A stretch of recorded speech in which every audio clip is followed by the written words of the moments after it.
안녕하세요 여러분, 주군입니다. 주성 엔지니어링의 주가와 실적이 완전히 반대 방향으로 가고 있습니다. 8월 18일 날 종가는 17만 9천 원 어디야 뭐 이랬고, 전거래보다 0.84포인트 오르는 걸로 끝났지만 장중에는 19만 6천 원까지도 이제 올랐었습니다. 장중 상승률은 10%가 넘었지만 고가에서 16,900원이 밀리면서 긴 윗꼬리를 남겨버렸어요. 거래량은 227만 8천 주였고요. 거래대금은 무려 4,251억 원이었습니다. 4,251억 원. 하루 동안 회사 시가총액의 5%에 해당하는 금액이 돌아다닌 거예요. 수급도 엇갈렸어요. 수급을 보게 되면은 지금 보면은 외국인은 약 9만 3천만 이만큼을 어쨌든 샀는데 기관은 또 팔았어요. 그런데 기간을 좀 더 넓혀두면은 또 이야기가 뒤집혀요. 오랫동안 보게 되면은 주성 엔지니어링은 자 7월 30일 날 98,300원에서 여기 98,300원이죠 종가가. 18일 날 17만 5 여기까지 12거래일 만에 82.4% 급등했습니다. 이 기간 외국인은 무려 19만 주를 순매도했고요. 기관은 또 33만 주를 순매수했어요. 하루 수급만 보면 외국인이 받았지만 이번 반등 전체를 보면 기관이 더 많이 샀다는 겁니다. 더 놀라운 거는 실적이에요. 실적이 대단한데 1분기 영익은 14억 원이고요. 근데 14억 원이면은 이게 작년보다 78.4% 감소해요. 시장 예상치보다도 77% 낮았어요. 실적은 무너졌는데 주가는 왜 이렇게 올랐을까요? 96,200원에서 쏟아진 거는 차익 시장일까요? 아니면 다시 고점이 만들어지고 있다는 신호일까요? 오늘은 주상 엔진의 급등 과정을 처음부터 정리하고 AAD와 LAG가 도대체 무엇인지, SK 하이닉스와 마이크론, 태양광 기대 가운데 실제로 확인된 것은 어디까지인지를 살펴보겠습니다. 자, 오늘 8월 19일 날 8월 19일 오늘이잖아. 아무튼 이게 밀렸었어요. 장 초반에 16만 3천 원까지 밀렸었다가 오전 9시 39분에 이제 17만 9,100원까지 이제 회복하면서 지금 전에 종가 부근으로 돌아왔습니다. 16만 3천 원에서 누가 물량을 받아냈는지가 오늘 종가와 최종 수급에서 확인해야 될 부분이에요. 자, 이번 흐름을 이해하기 위해서는 우리가 여기서부터 봐야 돼. 7월 29일이요. 7월 29일 날 2분기 잠정 실적 발표를 했어요. 주상 엔진은 잠정 실적을 이렇게 했는데 어떻게 됐습니까? 그냥 조졌어요. 실제 영업이익은 예상치보다 77% 낮았고 영업이익률도 2.3%밖에 안 돼요. 조졌어. 시방 매물이 나오면서 주가는 7월 29일 날 9.86%, 30일에는 15.33% 추가 하락했습니다. 10최에서 7월 30일 날 종가가 어떻게 됐습니까? 98,300원이 되었었죠. 여기 98,300원 종가. 불과 며칠 전 16만원대였던 주가가 두 자릿수 하락을 반복하면서 10만원 아래로 내려간 겁니다. 그런데 7월 31일 날 반도체 장비주 전반으로 매수세가 또 몰리면서 주상 엔지니어링은 또 하루 만에 26.65%를 반등했어요. 2분기 실적이 좋아져서 오른 것이 아니고 코스닥과 반도체 소비장 업종이 함께 급반등했고 시장이 이미 지난 2분기보다 앞으로 나올 고객사 투자를 보기 한 겁니다. 그냥 결론은 그래서 쌀 때 사야 되는 거야. 항상 말하지만 우리는 쌀 때 사야 돼요, 여러분. 주꾸미생 쌀 때 샀다가 지금 지읒되긴 했는데, 자, 좋습니다. 8월 반등을 가속한 가장 확실한 재료는 뭐예요? SK 하이닉스의 대규모 투자예요. SK 하이닉스는 8월 7일 날 이사회를 열고 용인 Y2 팹에 35조 2천억 원, 청주 M17 팹에 19조 1천억 원을 투자하기로 했어요. 합계 총 54조 원. 지려버리지. 54조 원을 투자하겠다고 한 겁니다. Y2가 지금 HBM을 포함한 차세대 D램 생산 기지이고 M17은 낸드 생산 기지라고 합니다. 이 소식이 정해진 다음 거래일인 8월 10일 주상 엔지니어링은 13.3% 급등을 해버려요. 11일에도 그냥 계속 급등. 여기 보다시피 존나 급등. 하면서 그래서 주가가 12만 7,800원에서 17만 4천원까지 그냥 대기록을 세워버립니다. 다만 한 가지는 정확히 구분해야 돼요. 주성 엔지니어링은 한미반도체처럼 HBM을 쌓고 연결하는 후공정 회사가 아니에요. 한미랑 달라. 웨이퍼 위에 매우 얇은 막을 형성하는 전공정 증착 장비 회사예요. HBM 수요가 늘면 첨단 D램 생산 능력과 웨이버 투자가 함께 늘고 이 과정에서 ALD 장비 수요가 증가할 수 있다는 것은 간접적인 연결입니다. SK 하이닉스가 54조 원을 투자한다고 해서 그 금액이 바로 주성 엔지니어링의 수주가 되는 게 아니에요. 그러니까 꼭 SK 하이닉스랑 완벽하게 연관되어 있다는 건 아니라는 거지. 펩건설, 클린룸 완공, 장비 발주와 반입까지 시차가 있고 실제 수주는 별도의 계약과 공시로 우리가 확인을 해야 된다. 그러니까 지금 약간 기대감이다. 그러면 이제 주성 엔지니어링은 어떤 회사입니까? 1993년도에 설립되어서 1999년도에 코스닥에 상장한 반도체 디스플레이 태양광 제조 장비 회사입니다. 이 업체의 핵심은 증착 기술이에요. 증착. 반도체 웨이퍼 위에 필요한 물질을 아주 얇고 균일하게 입히는 공정입니다. 회로가 미세해지고 반도체 구조가 수직으로 높아질수록 얇은 막을 빈틈없이 만드는 기술이 중요하대요. 이렇게 쌓일수록 빈틈없이 쌓아야 된다는 거겠지. 주성 엔지니어링의 주력 장비가 ALD, 원자층 증착 장비입니다. ALD는 원자 단위로 한 층씩 막을 쌓는 기술입니다. 회사는 1997년도에 세계 최초의 ALD 양산 장비를 개발했다고 설명하고 있으며 2024년 기준 글로벌 ALD 장비 시장에서 ASM, 도쿄 일렉트론, 랩 리서치에 이어서 점유율 4위로 평가받았습니다. 주요 고객은 SK 하이닉스고요. 그리고 중국의 D램 회사인 CXMT래요. 이 두 개가 주요 회사입니다. 즉 주성 엔지니어링의 실적은 고객사의 D램 투자 일정과 중국 반도체의 투자 변화에 따라 크게 출렁일 수밖에 없다. 좋아요. 그래서 ALD 다음에 시장에 기대하는 LG, 왜 이렇게 어렵냐. ALG는 이제 뭐냐. 회사 설명을 빌리면 ALD가 한 겹씩 쌓는 거예요. 한 겹씩 쌓는 거라면 ALG는 원자들이 얼음처럼 결합하여 성장하는 방식이라고 합니다. 반도체 구조가 좁고 깊을수록 기존 ALD만으로는 안쪽까지 막을 균일하게 채우기가 어렵습니다. ALG는 높은 종횡비 구조에서도 막의 밀도와 균일도를 높이고 누설 전류와 수율 문제를 해결하는 차세대 기술로 소개되고 있습니다. 주성 엔지니어링은 5월 18일 날 세계 최초 AAG 제조 장비를 글로벌 반도체 기업에 출하했다는 소식으로 어떻게 됐어요? 상한가를 쳤었어요. 5월 18일 날 한번 보고 갈까요? 5월 18일 날 상한가를 시원하게 쳤다. 이거냐? 이거야? 이건가? 어디야? 이거다. 미쳤죠?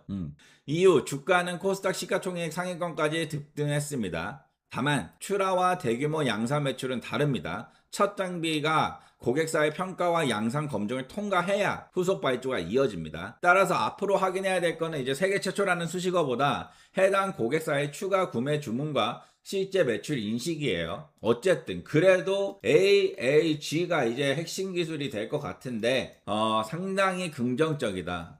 자, 그 다음 이제 뉴스는 이거예요. 마이크론 진입 기대. 하지만 고객사 이름은 확정해서 말하면 안 된다. 두 번째 성장 기대는 고객사 다변화입니다. 현재 주성 엔지니어링의 실적은 SK 하이닉스와 중국 CXMT의 투자에 영향을 크게 받습니다. 그래서 북미 D램 고객사를 확보하면 기업 가치가 달라질 수 있겠죠. 증권가에서는 주성 엔지니어링이 올해 안에 북미 D램 고객사로 차세대 장비를 출하하고 내년부터 양산 투자가 이어질 가능성을 전망했습니다. 시장에서는 이 북미 고객사를 마이크론으로 해석하고 있어. 해석이에요. 해석. 하지만 회사가 계약 상대방을 마이크론이라고 공시한 것은 아닙니다. 기사와 증권사의 추정은 있지만 고객사와 계약 규모가 공시되기 전에까지는 마이크론 공급 확정이라고 단정하면 안 됩니다. 양산 검증을 통과하고 반복 주문으로 되는지가 핵심입니다. 또 있어. 참고로 이 사람이었어요. 내가 우리 학교에서 했던 사람. 이때 머리 하얗지 않고 까맸는데 머리 하얘졌네. 아무튼. 세 번째 재료는 HJT와 페로브스카이트 텐덤 태양 정지예요. 주성 엔지니어링은 반도체에서 축적한 CVD와 ALD, AAG 기술을 태양광 장비에 지금 적용하고 있대요. HJT 실리콘 태양전지 위에 페로브스카이트를 쌓아 서로 다른 파장의 빛을 흡수하면 발전 효율을 높일 수 있습니다. 시장은 미국이 중국산 태양광 장비를 배제할 경우 주성 엔지니어링이 비중국 공급망의 대안이 될 수 있다고 기대하고 있습니다. 특히 테슬라와 중국 장비 업체와 대규모 태양광 장비 도입을 논의한다는 보도와 미중 갈등이 겹치면서 테슬라 대안이라는 기대가 또 주가에 붙었어요. 하지만 마찬가지 테슬라와 확정된 수주 계약을 공시한 적이 없어요. 증권가에서는 2026년 중에 태양광 장비 구매 주문이 나오고 2027년 하반기부터 매출이 가능할 것으로 예상하지만 이것 역시 뭐다? 그냥 전망이다. 전망입니다. 태양광 기대가 실제 기업 가치로 바뀌려면 고객사 이름, 계약금액, 출하 일정이 포함된 공시가 필요합니다. 좋아요. 그 다음 이 얘기도 있어요. 과거 회사가 분할이 무산됐던 이유. 주성 엔지니어링은 2024년 반도체 사업과 디스플레이 태양광 사업을 분리하는 기업 분할을 추진했습니다. 반도체 사업의 전문성을 높이고 미중 갈등에 대응한다는 명분이었습니다. 하지만 분할에 반대하는 주주들의 주식 매수 청구가 발행 주식의 18.2%인 861만 주 금액으로 약 3,038억 원까지 몰렸습니다. 회사가 정한 한도 500억 원의 6배가 넘자 결국 분할을 철회했어요. 분할 철회 후에는 500억 원 규모의 자사주 취득 신탁을 체결했습니다. 그리고 2026년 2월에는 보유 자기 주식 78만 7,200주, 전체 발행 주식의 약 1.67%를 소각했습니다. 과거 분할 과정은 주주 신뢰에 부담을 줬지만 이후 자사주 매입과 소각을 통해 주주 환원을 강화한 흐름도 함께 봐야 합니다. 자, 이제 좀 안 좋은 거 실적을 보겠습니다. 2024년 주성 엔지니어링은 매출 4,094억 원과 영업이익 972억 원을 했었어요. 24년도에. 근데 25년도에는 매출은 3,107억 원으로 24.1% 감소하고요. 영업이익은 313억 원으로 67.8%가 줄었습니다. 그러고 나서 2026년도 상반기 매출은 1,147억 원으로 전년보다 42.5% 감소했고요. 영업손익은 전년 상반기 405억 원 흑자에서 올해 마이너스 56억 원 적자로 돌았었대요. 2분기에 간신히 14억 원 흑자로 전환했지만 아직 실적 회복을 확인하기는 보기 어렵습니다. 가장 큰 이유는 수주잔고와 연구개발비입니다. 수주잔고는 2023년 말 2,887억 원에서 2025년 말 977억 원, 올해 1분기 746억 원까지 감소했습니다. 반면 연구개발비는 2025년 1,069억 원으로 매출의 34.4%에 달했습니다. 올해 1분기에도 254억 원을 연구개발에 사용했습니다. 1분기 매출의 46%가 넘습니다. 기술 개발을 멈추지 않는다는 점은 긍정적으로 보이지만 실제 수주가 늦어지면 단기 이익과 현금 흐름에는 부담이 됩니다. 다행히 재무구조가 당장 위험한 회사는 아닙니다. 1분기 말 현금성 자산은 약 1,400억 원, 이자부 차입금은 약 450억 원으로 순현금 상태를 유지하고 있습니다. 유상증자 없이 연구개발을 이어갈 체력은 있지만 이제는 연구개발비가 실제 주문과 매출로 연결되는 모습을 보여줘야 됩니다. 8월 18일 종가 기준으로 주성엔지니어의 시가총액은 지금 8조 3천억 원이에요. 최근 4개 분기 이익을 기준으로 계산한 퍼는 1000배가 넘고 PBR은 약 14배입니다. 같은 업종 평균이 퍼가 한 17배 라는 점과 비교하면 현재 실적만으로 설명하기 어려운 가격입니다. 물론 반도체 장비 회사의 현재 퍼는 업황 저점에서 왜곡될 수 있습니다. 시장은 올해 실적이 아니라 SK하이닉스의 대규모 투자. 자, 이거 정리 한번 하자. 제일 중요한 거 첫 번째, SK하이닉스의 대규모 투자. 두 번째가 이제 북미 고객사 진입, LG 양산, 태양광 장비 매출 본격화. 그래서 이거를 지금 2027년과 2028년 실적을 기대하고 있다 라는 거예요. IBK 투자증권은 2026년 매출 3,580억 원과 영업이익 595억 원을 전망했습니다. 이 전망이 달성되더라도 현재 시가총액을 예상 영업이익으로 나누면 약 140배입니다. 주가에는 단순한 반도체 장비 회사가 아니라 글로벌 신규 고객과 태양광 시장까지 성공한다는 기대가 이미 반영돼 있다. 솔직히 매력적이지 않다는 거죠. 실제 수주가 이어지면 높은 평가가 유지될 수 있지만 발주가 지연되거나 고객사 평가가 길어지면 밸류에이션이 빠르게 낮아질 수 있습니다. 증권사 목표가도 4만원대에서 19만원까지 큰 차이를 보였습니다. 전문가들 사이에서도 현재 기술 기대를 얼마로 평가할지 의견이 극단적으로 갈린다는 말입니다. 자, 그래서 우리가 지금 5가지의 이제 가격을 한번 봐야 될 것 같은데, 첫 번째 가격은 19만 6천원이라고 합니다. 이게 아마 3번봉으로 보면 유의미해질 거예요. 19만 6천원 여기죠. 19만 6천원. 8월 18일 장중 최고가이자 4,251억 원의 거래대금이 터진 자리예요. 이 가격을 거래량과 함께 돌파하고 종가까지 버티면 심리적 가격인 20만 원을 다시 시험할 수 있습니다. 반대로 장중이면 19만 6,200원을 넘고 다시 밀리면 윗꼬리 매물이 더 쌓일 거고, 그래서 두 번째로 봐야 될 가격은 17만, 지금 이 자리 17만 9,300원에서 17만 6천원 사이, 지금 있는 그 자리입니다. 이 자리를 왜 봐야 되냐? 8월 18일날 종가와 시가, 저가가 겹치는 구간입니다. 조정을 받더라도 이 구간에서 거래량이 줄고 반등하면 고점 매물을 소화하는 흐름을 볼 수 있습니다. 하지만 종가 기준 17만 6천원, 17만 6천원 간당간당하다. 간당간당이야? 어디야? 간당간당 하지 않네. 여기야. 깨졌었네. 아무튼 무너지면 19만 6천원 200원에서 형성된 윗꼬리의 부담이 더 커지고, 세 번째는 이제 16만 2,400원, 16만 2,400원에서 한 3,000원 사이, 요 사이래요. 8월 11일 종가와 8월 19일 장중 저가가 겹치는 구간이라고 합니다. 최근 급등 추세를 유지하기 위해서 반드시 지켜야 될 1차 핵심 지지선이다. 네 번째는 이제 14만원, 14만원까지 내려가 버리네요. 여기까지 가면 이미 곡소리 나겠는데. 14만원, 여기까지. SK하이닉스의 54조 원 투자 발표 후 첫 급등이 마무리된 가격입니다. 이 가격을 이탈하면 SK하이닉스 투자 기대가 만든 상승분 상당 부분을 반납하는 것입니다. 그래서 이제 여기까지 밀렸다. 이제 마지막으로 가보자. 12만 7,800원, 12만 7,800원, 12만 7,800원, 막 이런 거, 이런 자리들, 요 자리까지 이제 물려. 이 12만 4,500원까지예요, 요 사이에서.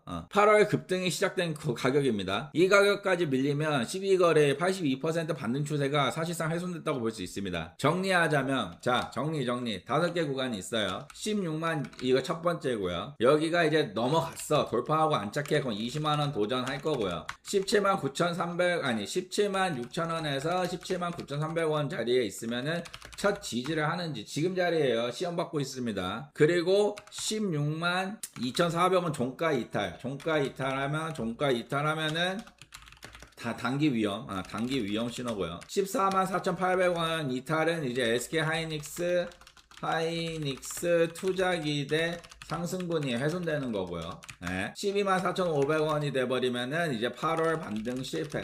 이거예요. 10만원 초반대에서 보유하신 분들은 19만 6,200원을 돌파하지 못하고 17만 6천원까지 무너지면 일부 수익을 지키는 전략을 생각할 수 있고요. 반대로 19만 6,200원을 거래량과 함께 돌파하고 20만원 위에서 매물을 소화한다면 남은 물량으로 추세를 확인할 수 있습니다.